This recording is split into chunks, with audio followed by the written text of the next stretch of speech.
Alas General Casimiro mga idol dahil sa kanyang pagkapanalo dito kay Saul Davis Sanchez mga idol ng Mexico, na kung saan mga idol maraming mga promoter ang nagka-interest nito. Unang-una nga daw dito mga idol itong si Eddie Hearn, ang Mushroom Promotion mga idol, at si De La Hoya mga idol, ang Golden Boy, at itong Saudi Promotion daw mga idol, na kung saan ay talagang dumayo pa nga daw ito ng bansang Japan para alukin itong si Naoya Inoue mga idol. At dito nga ay nagkaroon po ng negosasyon daw ayon sa ating mga pinagkakatiwalang source, itong promoter ni Cuadro-Las Casimero na si Masayuki Ito, na pagbigyan itong si Casimero mga idol na mapalaban sa bansang Saudi, na kung saan ay kung mag-o-open na ito sa mga mababang timbang mga idol.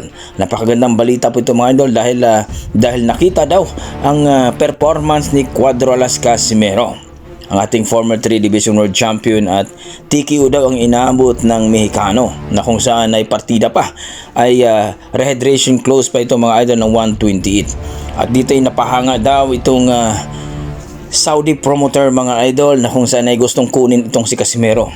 Mabangis daw at malupit daw ito pagdating sa luna, kung baga halimaw daw talaga. Kaya maraming nagka-interest mga idol na itong si Casimero.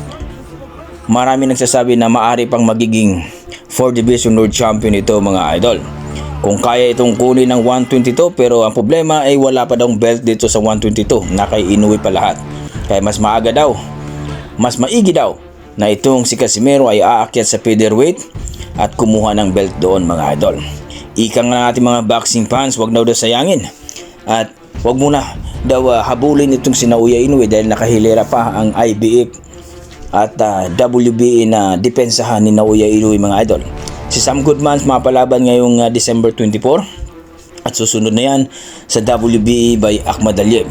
Kaya itong si Casimero mga idol, mas maigi daw na akyat ito sa featherweight para kumuha ng belt mga idol.